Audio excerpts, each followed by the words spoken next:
Good evening, everybody. I'm your host, TKB. We are back, episode 51, Bush League Sports, on a dominant Canada Goose, flying back all the way home from Mexico at the end of a long winter, headed home to Canada, and they're bringing home a trophy. You love to see it. The boys with a huge victory. We got the Canada, I don't even know what side. We got the Canada Bush League shirt on. We're going to get into everything that went on into the Four Nations. Maybe my pal Trav down south will chug a little syrup. Who's to say? And then we'll get into something really cool we're going to be launching tonight after the show. We're going to be jumping onto Whatnot, a live e-commerce streaming platform, doing the first ever live fantasy draft on the Whatnot stream. So we're looking forward to that after the show. Everything Four Nations, everything Web3 sports, everything Whatnot, draft, rip, collect. We'll see you in a few, baby. We'll get Trav up here, and we'll get you guys locked in for Bush League Sports, episode 51. Say, man, you're in a privileged position right now. You're in a place to be. Matter of fact, the place that you with the one and only SNOOP. So what you gonna do now? Turn that shit up. When are we making a Geese again? Trenches. Come get some work on your free time. Nico teases, we can't hold on to D-line. Getting sacks and quarterbacks, you know we ride. When you kick at 45, keep your nose on his inside. You better punch some. Keep your feet moving, dog. My 3 tech and 1 tech, they some real hoes. My DN 6'5", he ain't got no flaws. That's a Bush League question. Feet, man, he got it all. I understand. Crazy on him. California, so it'd be cool for us to put up family to come back to Canada. I always fuck all my American buddies. Like, hey, you guys never get out. To the pro. My hometown. What do you Find mean? some way back home. You ain't know if you deserve to be back. You gotta spin. As you get around the edge, and you gotta bend. I'm in the trenches where the lineman at. I'm in the trenches where the lineman at. When are we making a Geese I'm in again? the trenches where the lineman at. Where the lineman at. Where the lineman at. D tackle be your dance. All right, baby, we are back. We are live, episode 51. This is a close on time we've ever started. That's actually probably also the greatest just out of nowhere rant I ever made because the Geese are legit on their way back from Mexico right now, grabbing that cup. But I'm stoked to see you, buddy. How's it going? I know you're on the road, and that mustache is looking beautiful, baby. Yeah, dude, I got the stash all jazzed up for some work meetings in Florida this week. Just hopped on a plane this afternoon from Dallas. Got to hit my daughter's soccer game in the morning. Jumped on a plane, made it in here to Tampa for a couple meetings earlier this week. But yeah, dude, stoked to be doing this with you on Sundays as usual, man. I missed you, but we're here. It's Bush League Sports, episode 51. Baby. Yeah, I know. Obviously, you weren't able to make it last week for episode 50, way she goes. I tried to carry the show. I don't know if you watch back or not. It's either our best episode ever or our worst. I don't know what your take is on it. But no, it was good. We carried it through. Obviously, it helped that we had the Canada game going on. I just kind of ranted about that. We obviously took a loss in the first game. And, I mean, honestly, it's what we all kind of wanted, though, right? 2 1-goal games, obviously 3-1 first game, but there was an empty netter. But you know what I mean? Like 2 1-goal games. It was a great series, and I guess for you as an American, I think they said 9.3 million Americans tuned in. The most viewed, in essence, NHL game. We'll get into that and my thoughts on that in the IHF in a little bit. But is it something that you sat down? Obviously, I know you're a hockey guy, but is that something you and the family and kids and wife sat down and took in, or how's that go for an American family? Oh yeah, absolutely. We watched out of the, man, I don't even know how many games there were. We watched, I would say, every game that we could, every night game, the afternoon weekend games we watched. Some were in and out, but we watched Finland, Sweden. We watched Sweden, Canada. You know, we were all over it. But again, being a hockey family, that's the stuff we're going to do. That's the stuff we're into. But let me tell you, the U.S. versus Finland game, I'm sorry, the U.S. versus Sweden game. So that was the U.S.'s third game. And then both U.S.-Canada games, I mean, it was all anybody could talk about, whether you were a hockey fan or not. For the final, I was over at a a soccer party for my daughter's team, and all of these parents were around watching the game. Like everybody was watching the game. I don't know if half of them knew a lick about hockey, but it was with the US versus Canada, and everybody was talking about it. So it was perfect, man. It was cool. I was trying to like explain what was happening. This is icing, offside, the blue line. It's different than soccer. It's this blue line. This is the line. The puck has to be first across this line.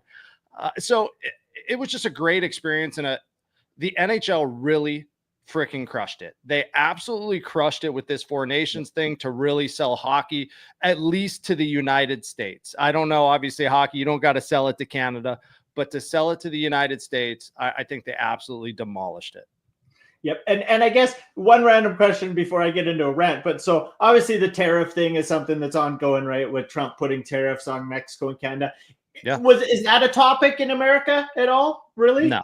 Not okay, really. because like in Canada, it's a big topic, right? Because they're trying to cut off our trade and tariffs. So I think for Canadians, like a little extra energy in it because of like the tariff talk. With anybody who knows me knows that I kind of think it's comical. Our own government taxes us fucking way more than Trump's trying to. We should maybe figure that out before we complain about the other government. But people are too blind to pledge allegiance to their own government. They can't see it after. But that's a whole nother story. But I mean, I was wondering if that was a part of it or not, because I know for Canadians there was extra fuel in it, right? And for me, all joking, I give a shit about that stuff, but for some people probably very serious, and it was interesting to see like just the camaraderie behind it, because at the end of the day, as a Canadian, I want to see Canada, Mexico, United States get along, trade, do well. We all have things that we benefit from. We got the oil, they got the avocados, you got the beautiful women, so it's we need it all, right?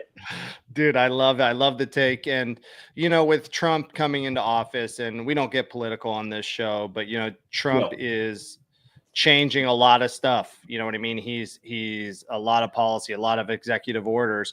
Trump is also a troll. You know what I mean? Yeah, well, I was telling everybody, I was like, Trump and Trudeau, they bet. And if Canada loses, we're going to be the 51st state. And if America loses, you guys are the 11th province. And then I was telling people, were like, I want to see the video of this. I was like, I made it up. Like, they didn't actually. Yeah, dude, I love it, because Trump he trolls, man. He's out there for likes, for clicks, for laughs. He wants to get under your skin, and that's just what he does. So well, I hope his watch party ended very sadly with the big old Canada goal in the end. We'll get into that game in a second. I missed most of the second period driving home, caught all of the third, all of overtime. But it is what it is, and we're going to get into it for sure. But back to the tariffs and everything going on, and our perspective as U.S. citizens. To be honest, it's looking at the big picture. We want our taxes to go down, right? So if tariffs allow our taxes to go down, that's something that I would say 50% of the people are like, yeah, I don't want taxes. The other 50%, well, what does that mean? How does it work? So there's a much bigger game at play here. But it was a killer hockey game. For sure. And I keep saying that we should just, like I said last show, you weren't here, but like we should just be tariffing any Canadian that goes and plays hockey in America. 25% of that salary should come back to Canada and just end up going into our hockey program. Because honestly, we'll get into how the whole game went in a minute here, but very close game. And I've said for a long time, as you know, doing this show with me, that I really do think that, yeah, sure, hockey was invented in Canada along with lacrosse and stuff. But the game Americans are getting very good at the game. And I do think a lot of it is because the best players in the world they relocate to America. They end up having their kids. They're the most financially vested. They help these programs. I think give it another 20, 30 years, as I've said, I think America will be the pinnacle of it. I think hockey's one thing Canada will always keep pace with, as opposed to other sports like football and stuff that you guys take a run at it. We're always going to have Canadian kids who have 6 months of winter, 7 months of winter. You're never going to change that up here. But America has all the funding, all the ability to, I think, really become the next level. And it doesn't surprise me one bit that the American program is where it is. So I think you saying 20 to 30 years, I think that's far too pushed out. I think it's 10 years. I think it's maybe 8 years until, maybe an Olympics or two until we are until It the depends. U.S. If we is, got like 8 more years of liberal weakness around here, yeah, you guys will take us. But if we can toughen back up and let the kids start cross-checking each other in the face and Adam hockey again, we'll be golden. You guys won't stand a chance. Yeah, and a lot of that happened in both of these U.S. Canada games. So it was absolutely wild. And you talked about taxes and funding hockey in the in Canada. You guys are taxing the Canadian players enough, man. You know, we had That's why last we're year down there. when Chris Tanev was in Dallas for half the season, he went back to Toronto. One of the reasons was based on the tax that he would face from leaving Canada and having to sell all his property or what have you. So Canada has a lock on those players that have been in Canada for some time. It's really interesting how it works. And it's really interesting how that's going to play a role into where people sign, right? We see people signing in Florida because there's no state income tax. We see people signing with the Stars because there's no state income tax. So it's very, very interesting with the NHL and the current state of taxes in the US and Canada.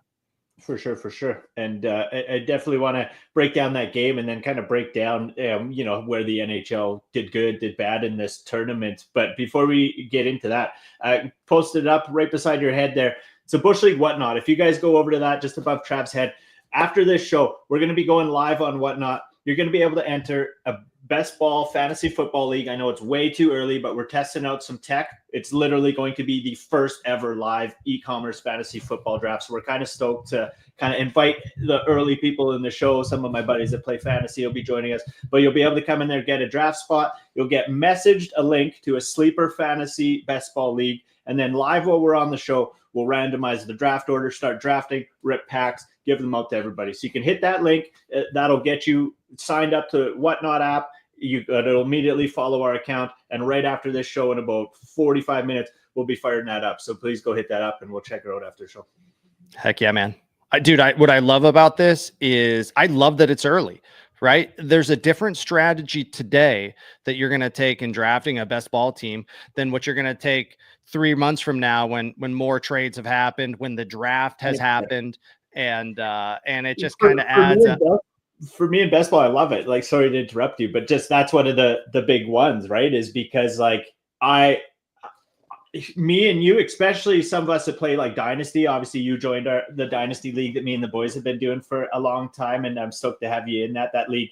I think that's year 7 for that league, but it's the same group of us that did it. You know, we've been doing this for like 15, 20 years, but I think 7 years for that Dynasty. But I feel like I have an edge early in the season because I know, and you too, who is a college football guy. I know the rookies. I know that Ashton Gente is coming in and et cetera, et cetera. And some of these players that people haven't even heard of, I can probably just draft in like the 15th round, 14th round, because nobody's even going to know them yet for a big part. They haven't been drafted. They haven't ran up the ADP on these apps. So I love doing best balls early.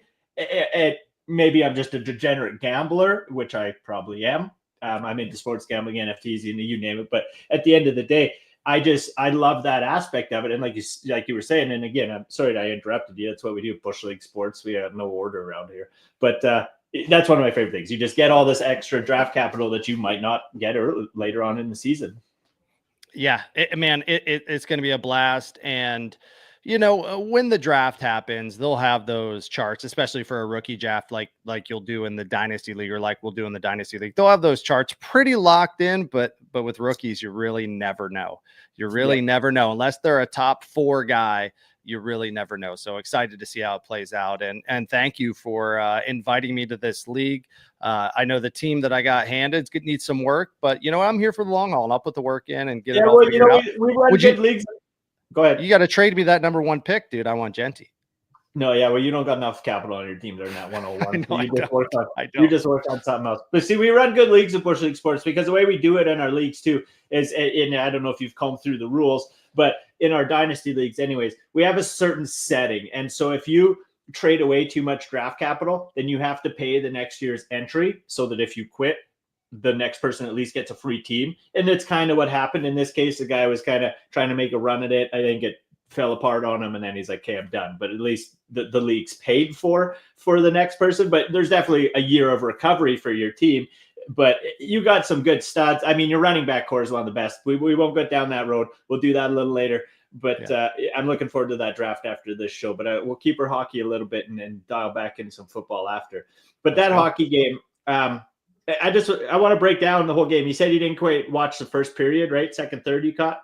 No. So I missed most of the second. However, I caught a good bit of the game to speak on it pretty intelligently. So give me what you got. What was your take? I would say come out to Canada getting an early lead on it, something that, relieves the pressure. Probably you guys as American fans, a little bit of pressure on you, but they come out early, get a lead, and kind of set the tone for what I think a lot of us Canadians were hoping, like the boys are coming back. Like this is going to be a 5-1. It's going to be nasty, ugly, and not the case. I mean, I think Hellebuck played very good. Both goalies played very good. We'll get into that in a bit, but Hellebuck, a big difference. I mean, he is probably the best goalie in the world. So if you guys didn't have the best goalie in the world, good luck with the team across from you, right? But just an unstoppable, an unpenetrable wall on that end of it. And then America comes back, which you can speak to, and eventually takes the lead, puts the pressure on big time, right? Yeah, absolutely. I really thought, the first 10 minutes of the game was all Canada. I thought that the U.S. was on their heels, obviously kind of nervous after the first goal, and then the U.S. responding pretty quickly with Brady Tkachuk in the front being set up by Austin Matthews, an attempted wraparound. Brady's up there to clean it up, and just the level of excitement in Brady, and just like, I mean, it was primal almost, his celebration, and just what that did for Boston. The crowd was absolutely insane, especially just to be watching. You could see and hear how loud the crowd was. It really set it off. And the second period, I missed most of it, but what it seemed like Canada held pretty solid control in the second. What was your take on the second period where I didn't get to watch most of the game? I'm honestly just a lot of back and forth. Just one of those games, like a lot of chances happening. You're just like worried, on edge. Nothing too crazy went on, but just a solid game. You could in games like that, it's going to be one of two things. Teams are going to play so on point that nothing's going to go wrong, or they're going to be so nervous that those little mistakes and everything's going to go wrong usually. And this was a game where both teams just they held it in check through and through. And I was honestly impressed, because if any one of the nations would have fell apart, I mean, it obviously would have taken the fun out of it, but it also would have just been like a runaround beak show of unnecessary proportions too, right? Sure. I'll tell you, Bennett's goal was pretty phenomenal, man. Bennett's goal going short side high, just impressive for a grinder of a player. I would say that, he's not one of the top Canadians in my mind from a goal scoring perspective, right? He's not the all-star that you'd expect to see when you hear McKinnon, Crosby, McDavid, Makar, Marner. He's not one of those guys, but to him, he can be a top line guy and he can be a role player. And for him to go down and put that puck in the net the way that he did was truly impressive. And, I definitely see Sam Bennett in a different light than I maybe did at the start of the tournament. That's for sure. Yeah, no, just an absolute grinder, right? Like lots of guys did that, right? There's a few names on both teams that you probably wouldn't expect to be the guys you are playing for your nation or our nation, right? But they picked some great guys. I mean, obviously, like Bedard not on there, but a couple other names that might have been, right? You can't fill a team with all top line guys. It's just not going to work. You got to have those grinders. You got to have the guys that are back checking their asses off and fore checking their asses off. You can't just have a team full of people that try to skate through everybody and can put the puck in the net, right? These are all high level players, right? There's no fourth liners that you're going to skate around in this game. So I think that they had picked the teams right.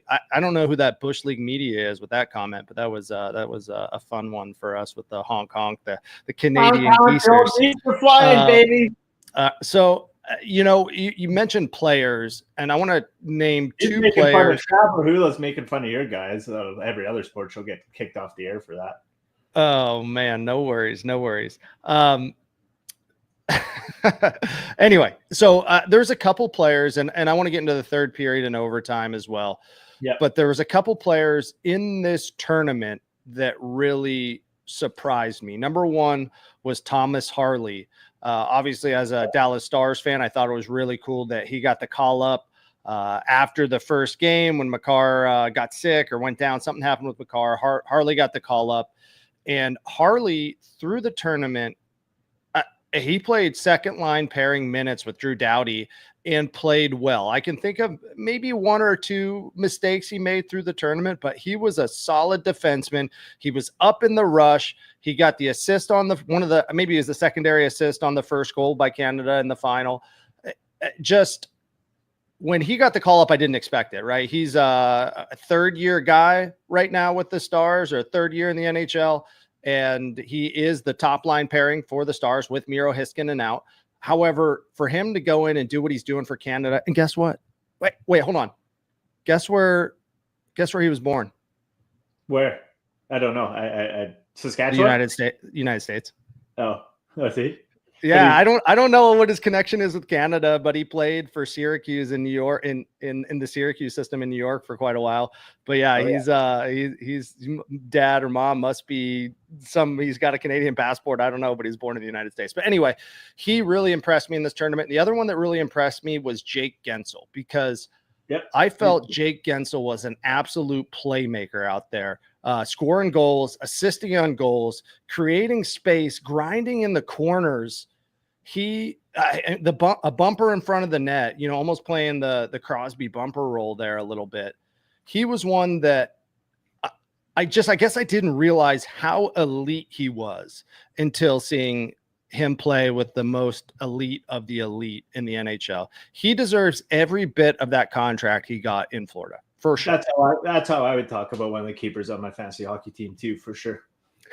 now offer him out to the whole league for like a first, second, or third. Yeah, I'm on it. No, obviously, just a couple absolute grinders. You're frozen up. Oh, there you're back. But one of my favorite things I was going to say too, like if America did win it, at least I was going to find a little solace in the best player in the American team being a Detroit Red Wing and Dylan Larkin. I mean, he was, I think he was one of the best players of the tournament for the American team. He, like, not just saying that, but he was tucking and doing everything, leading, scoring. Just a great all-around play for Larkin in that game too, and every game really. Again, yeah, he had one of the 2 goals, or am I wrong? No, not in that game. He scored in the first game. Yeah, he was everywhere. Yeah, he is a all-around player. He, again, forechecks, back checks, is all over the ice, creating plays. Obviously not the most flashy, but Dylan Larkin definitely gets it done. And he was one that I really expected to get the captain's nod. Through this tournament, I would say that Matthews was kind of quiet until that final game, until the game against Canada, where I really think he came out and performed to his level. But Dylan Larkin would definitely be my second choice for captain on that team for sure. No, that's fair. That's fair take.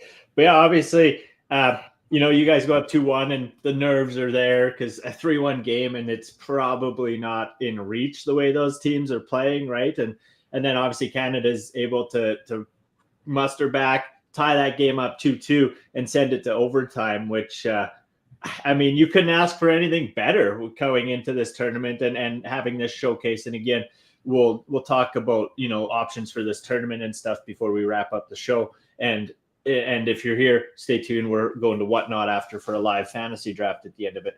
But just couldn't ask for more. Heading to overtime, 4 nations, Canada, US. It was funny. I think I seen a quote, John Tavares. He's like, I went to bed. I didn't know how long it was going to be. I got the kids' bags. Yeah, I really thought the U.S. had turned it on in the last few minutes of that game. I thought that the U.S. was in full control with the last 5-10 minutes of the third and most of overtime, to be honest. It's hockey, right? These are the best players in the world. Things can flip on their head And that's what they absolutely did.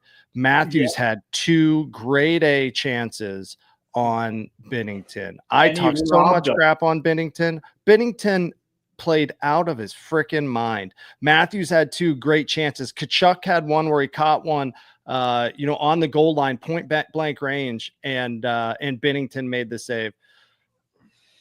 I see Trav saying Cooper yelling at his guys on the bench. That's a great clip, by the way, Trav, when he's doing that, saying, "Hey, be selfish, take the shot."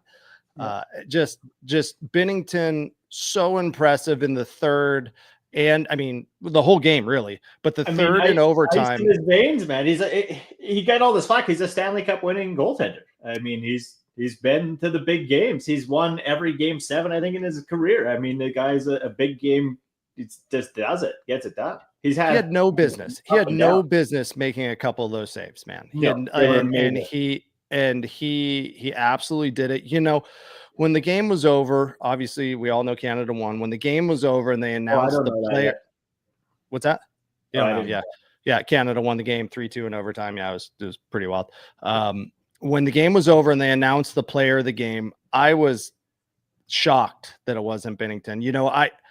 I guess you got to give it to the OT game-winning goal, tournament-winning goal shot, but McDavid, in my opinion, did not look great in that game.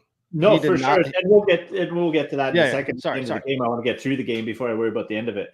Sure. But obviously, through that, Binnington makes a couple like big, huge saves, right? Like it robs them. And I think for any hockey person, when that happens, almost always the play goes the other way, and it's almost sometimes an easy one the other way, right? Like where you're like, it's laughable sometimes when a goalie robs a team that hard, the goal that ends up going in the other way. And I don't know what you felt, if you felt that, but I know I felt it after that. I was like, oh man, wow, Canada's probably going to get this. Like that's just crazy that Binner made those big saves. And then I'll get into the Marner and Matthews take here in a minute, but that few big saves, play goes down to the American end, right?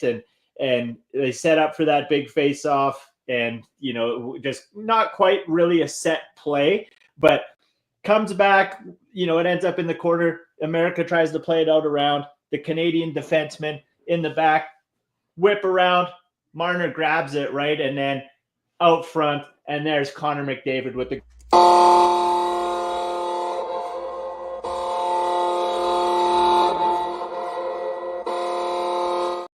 There's that big old Gino right in the back of the American twine, baby. You love to see it. I couldn't let you get past the end of the game before I got to celebrate how it was won, my friend. But oh my Lord, top shredder. But I mean, you watch that play. So the Leafs, every year, the Leafs are choking. Well, finally, we split up Marner and Matthews, and we got to find out why they're choking. It's Matthews. I know you were saying he's playing good, and he played good most of the game. He got robbed, but that goal in the end, it was his fault. If you really watched the end of the play, he chased the puck to the corner that he shouldn't have been chasing, and the second he did it, he got off McDavid, and McDavid was wide open. And that was his dude. He was supposed to be on him, and so if you go back and look, it's like you can make the case, well, it's a Matthews' fault that they're choking all the time. It's the Americans' fault that the Leafs are choking because I like that take. Play your guy. I like that take. Here's my issue with that take. And there's no way that Matthews should have went to Marner when he went to Marner. But let me tell you, Fox was the defender, the American defender that was chasing Marner, and Fox was out of position. Fox was not right up on Marner, and Marner could have easily Marner could have easily just wrapped himself. He could have, cut in and taken a shot himself, right? So if Matthews wouldn't have progressed to Marner like he would have, Marner could have had room to go in and lift it top cheddar as well. So Matthews went too early to Marner, in my opinion. Fox was out of position. Marner was already by Fox. Marner could have curled and ripped it himself. Matthews left too early, left sure. McDavid too early, and McDavid again just wide open. There was nobody within 10 feet of him, For and sure. a beautiful goal, beautiful. As a veteran, like I guess Bushleague goalie, I would say I don't care about that guy in the corner. Sure. Just let him do his thing. I especially in that situation, I don't get paid millions of dollars, but those goalies that get paid millions of dollars, let him piss around in the corner. Let him have that funny angle shot. Let him kind of try to do something funky. That's literally what I get paid to do. Do not let the number one player in the world set up right at the point in the dead center of the ice. And if anything, never cheat off of McDavid to that guy. And as a goalie, that's all I would say. I would be like, what are you doing, man? Leave that dude in the corner all day. Never go off him would be my opinion. Yeah, no, I believe that take. I'm not defending him at all. I can see how he would go to that, right? Again, I could see how you would be drawn into that. 100%. To go, and to go it's to the heat of the game, and you don't, Yeah. you know what I mean? I'm not sitting here beaking him by any means. We're Bush League Sports. We're literally sitting at home you're in a hotel, and we're not playing any professional sports. So I'm not here to beat the guy. I mean, you're going to make decisions in an instant, and that's a quick, like, split second, maybe get the puck. It just, at the same time too, you're not also every night of the week playing against lines like that, right? And that changes everything, right? That's 100%. You have the best player of every team out there on the ice up against you. And in most times, sure, you're going to play nights where you have Edmonton and it's Leon and it's Connor, and it is probably the best players on the world on a line, but not four lines for 65, 70 minutes all night. I mean, the country on your back. So no beaks to anybody. Just in my opinion, a great hard-fought series, respect to both nations. Canada, it is funny, some of the stuff, like Crosby now has more golds than the entire nation of USA's history. I think they've won like 4 golds or something between like the World and the World Juniors. These guys have got quite a few, but it's kind of a funny stat of Crosby having more golds than all of the US hockey program. But either way, I mean, it's tight and it's fun and it's awesome to watch, and I really don't care. I mean, if we went to play football, you guys would probably win. It's the way she goes. I mean, definitely. That's debatable, actually. You guys need 4 downs, so it depends what we're playing. If we have 3 downs. Really? Gotcha. Anyway. What was your take on the icing call that led to that zone face-off? Do you remember what happened on that icing call where it was Jack Hughes and Braden Point, and they were pretty much neck and neck, and they called the ice? Was so neck and neck. I would say the rules changed a few years back. It's the hash marks, right? And everybody's always like, oh, they're neck and neck at the line or this and that. Well, it's not at the line anymore. So where were they 2 seconds before everybody's deciding they were neck and neck at the line? Because that call's kind of made a hair sooner, and it's literally whoever's skate blade is past the hash mark. So to me, it was an icing call. I mean, as much as it's on the fine line, I think it was a right call. Because as soon as it happened, I was instantly just like, because even if it was like, so when that happened, if it was a bad call and Canada was going to it, I'd have been like, oh, that's a shitty call, but I'd have been happy about it. But there was no part of me that felt that in the instant. I was just like, icing, okay, go on. And then obviously the result ended in what it did.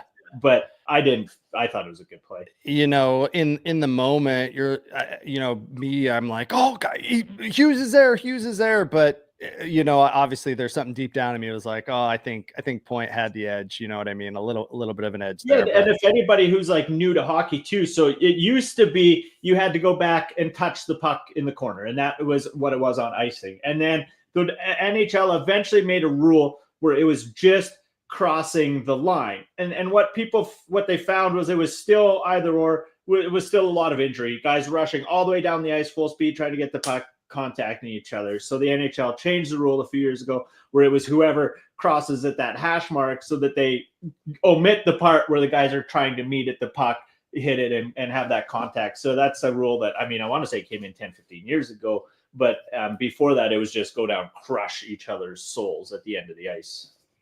Yeah.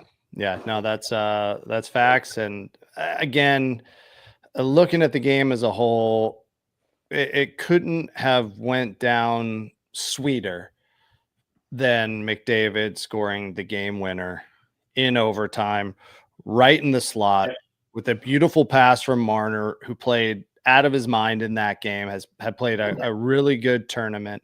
You know, for it to end that way, it was like it was a storybook, right? You know what I mean? It was like it was a storybook. Sid passing the torch to McDavid here. This is your team now.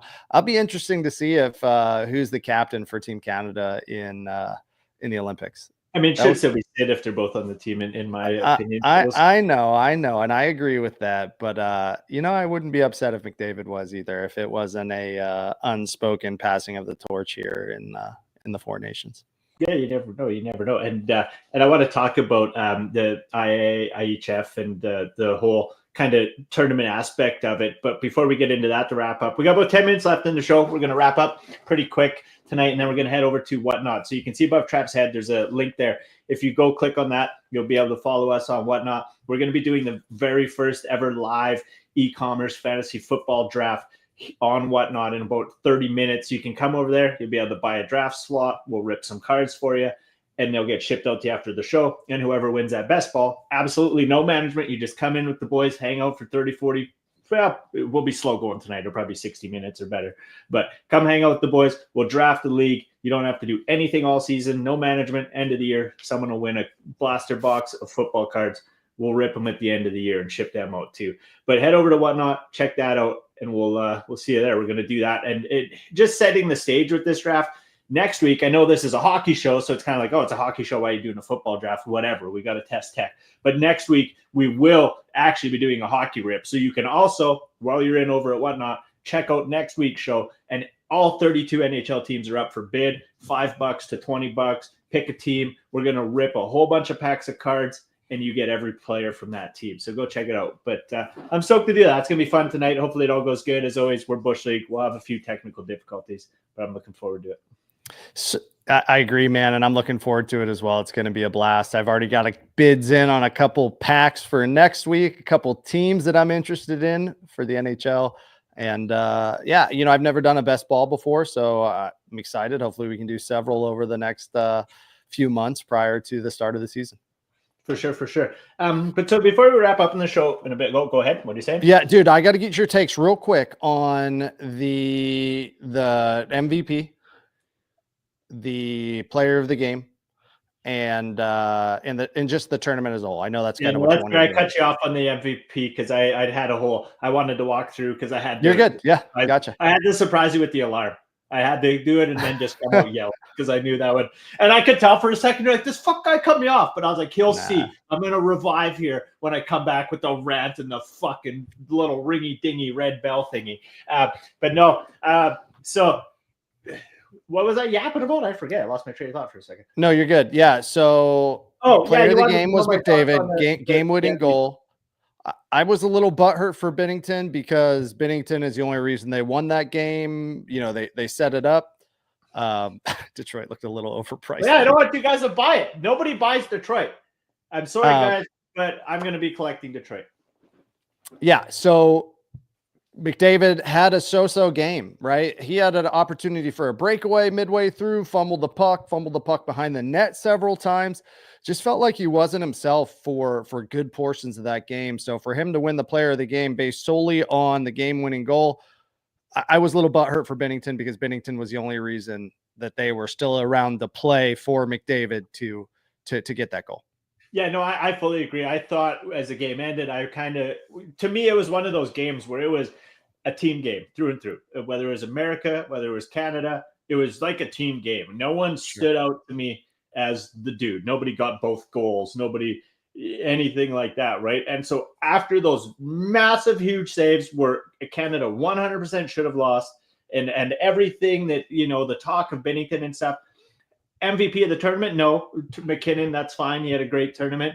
But player of the game, I thought should have went to Binnington. Obviously, like, I think if you had a name, I think if a lot of other players on the team scored that goal, it might have actually still went to Binnington. I think there's a bit of name value sometimes that goes to a guy like McDavid or something, which is okay. It's cool. It's a storybook tale. But at the same time, it's kind of like, cool, he's got like 8 million trophies. Give it to the guy that has 17. You know what I mean? Yeah. No, I agree. And that was the only thing I had an issue with. Looking at the MVP of the tournament, that's another tough one to give, right? You know what I mean?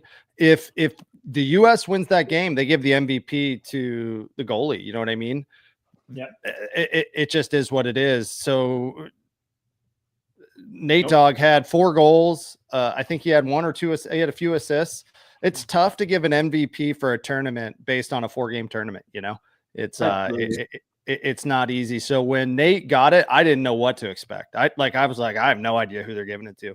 If Crosby has a couple assists, maybe they give it to him. Obviously, I thought they were going to give it to McDavid again, honestly. But oh, really? Yeah. So all in all, great tournament. Again, impressed with the Tkachuk brothers too. You know, Matthew playing through an injury, bummed he didn't get to play much in the end of the game. Just I've hated the Tkachuk brothers for so long, being a fan of hockey and their hard-nosed style of play, you know, the rat. And it's just, you know, I'm not a huge fan, but then when they're playing for the US, they put on the red, white, and blue. I was a little excited. I was like, oh, okay. All right, I'm on board. Maybe I am a fan of them. So yeah, those are my key takeaways there.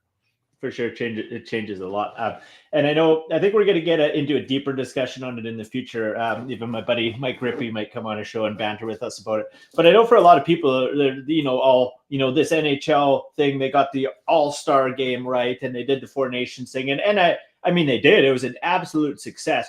But for me, and I guess you're a hockey family, so you probably know it, but like, I maybe remembers, like, I'm born in 87, so maybe like 1992 I remember kind of deal. But since 1920, IIHF World Tournament, that was kind of the milestone for world hockey. And NHL would, same thing, take a break. They'd go to the IIHF, and every nation would play. And it would almost be an Olympic style, but it'd be every year. There'd be relegation. 1 or 2 new countries would come in. There would be 16 countries in the world. You would get new players. There would be some countries that like their amateur players would be playing because they don't have pros. But to me, that was true world hockey. And there was true patriotism between it and flags from all over the world in it. And it switched nations all the time, right? And it was around 2010 when Bettman and NHL and the greed and everything came in, where they couldn't agree on TV deals. They couldn't agree on guys getting injuries and et cetera, et cetera, et cetera. And it's kind of disappeared. And now everybody's celebrating this new great thing, like NHL did something new. No, literally NHL ruined something great. And then now they've given us back this tiny, it's like the government. They took everything from us and gave us back a couple little crumbs. And everybody's like, oh, hooray. No, they literally took the world tournament from us. Go back to the IIHF. And in my opinion, and I'm passionate about it because everybody's like, oh, no, this is gross again. It grows the game way more when there's 16 countries. If so many countries aren't tuning in, if their country isn't in, everybody's like, oh, yeah, no, they're not. If Germany's playing, Germany's tuning in. But if they're not tuning in. So if you want to grow the game, now that we have the technology we didn't have it 20 years ago. We do now. So that should be IIHF. It should be the NHL players going and being in this tournament.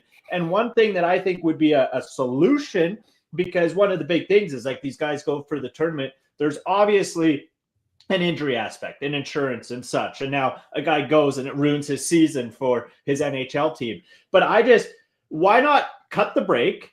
Now your playoffs are going to run 2-3 weeks sooner. And why not have that IIHF start in the last week or two of playoffs? Even the last week, you only got 2 or 4 teams left. 90% of the NHL players are eligible. The other guys can come as they go. Let's do that tournament at the end of the year. Let's run the hockey season. Let's do a global tournament and let's have it all. Let's have our cake and eat it too, because there's no reason we can't. And if a guy gets injured, he's got all summer to recover anyways. To me, that's a fair aspect because you won't ruin a team's season.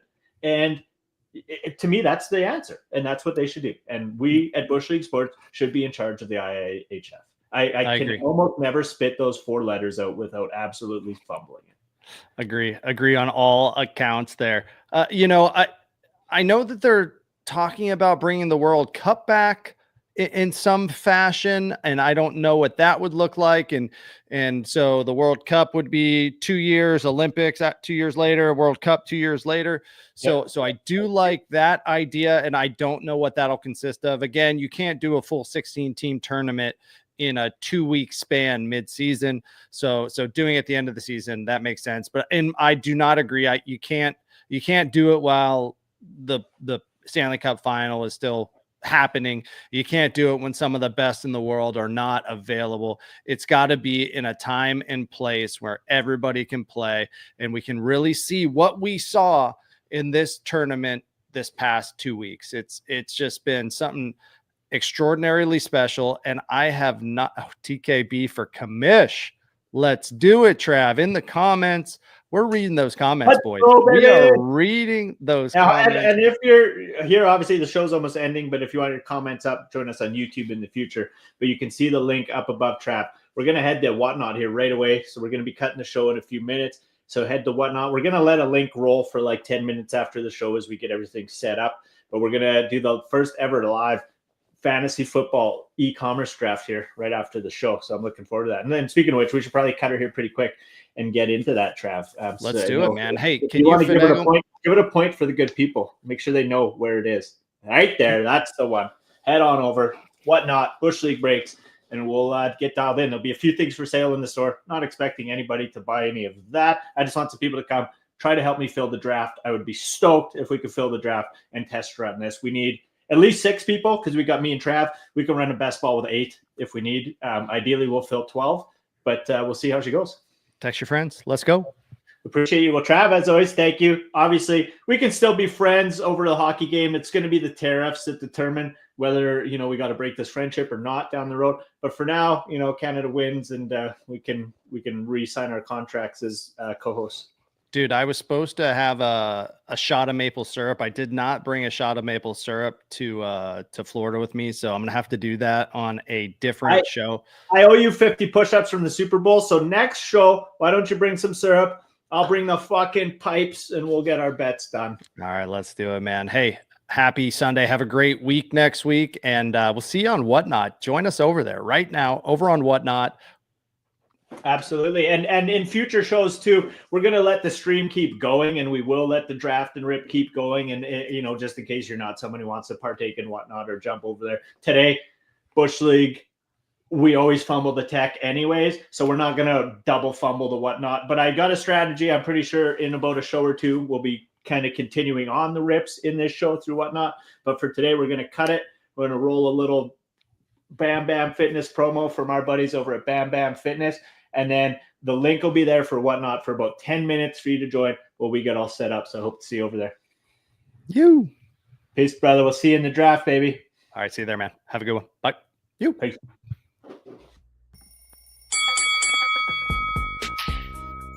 Hi, everybody. Joel Mills here with Bam Bam Fitness Club, here to introduce our Tuesday, Thursday MetaBand workouts.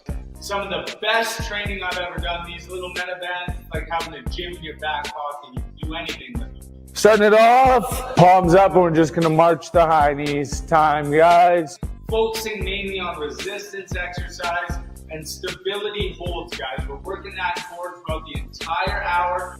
Maintaining the pressure of the outside of the bed. Trying to pulse our chest up as that band comes down to the hips. When we're working with the MetaBand, it's amazing how joint health, balance, general well-being, deep breathing, all of these things combine in the MetaBands class to send you on your way, your fittest, happiest, most energized self. 45. Bringing that band up as high as we can. We got 10. Good stuff. Back to wall rows. Time. 1 hour, guys, Tuesday, Thursday mornings. It's about the reps. It's about the mechanics. It's about working the right muscle groups. My main focus as I'm training is to feel good. We're going to train hard. We're going to break our muscles down so they grow back bigger, stronger week by week. These workouts are the best. Thanks for being on here with us at the Bam Bam Fitness Club. Can't wait to see you at MetaBands.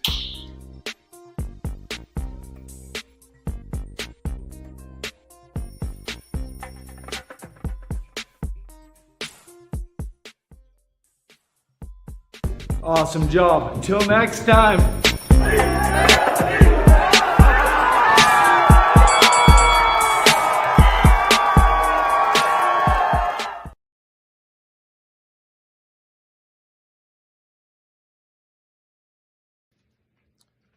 Say, man, you're in a privileged position right now. You're in a place to be. Matter of fact, a place to G with the one and only S&OOP. So what you gonna do now? Turn that shit up and let it bang. Say, man, you're in a privileged position right now. You're in a place to be. Yikes!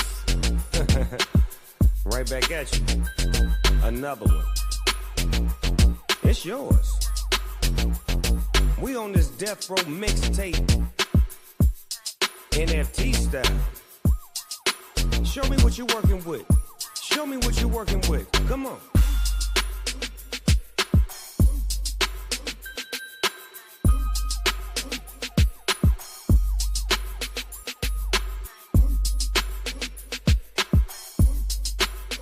Where my dogs at? Where my dogs at? Now, some of y'all got that doggy up out that sandbox. This would be some perfect theme music. It's like you in a theme park, so you need some theme music. Yeah. I'm looking for my dogs. Where my dogs at? Where my motherfucking dogs at? What? Huh? Woof, woof, woof, woof, woof. I like that. Now break that down for me. Now.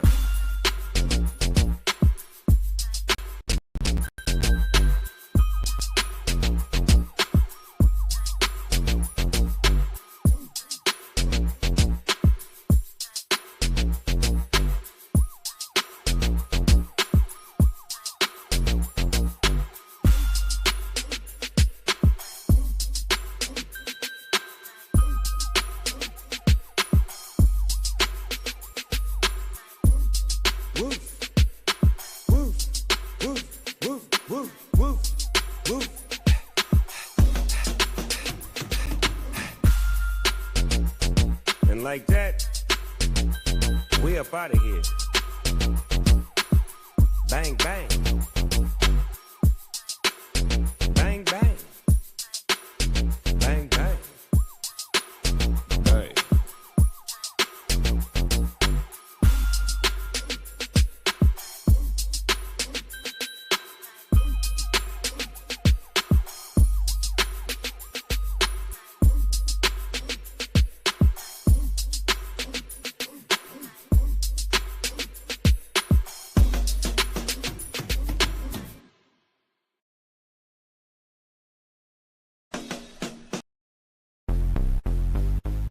Oh, yes, sir. It's the doggy. Yeah, come on. You walking around the sandbox? Come to my neighborhood. Pull up to the mansion. This how we do it, y'all. Yes, sir.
Yeah. I hope you enjoyed this groove, man. I made it for you. So you can bang all day with your doggy in the sandbox. Yes, sir. Brought to you by Big Snoop.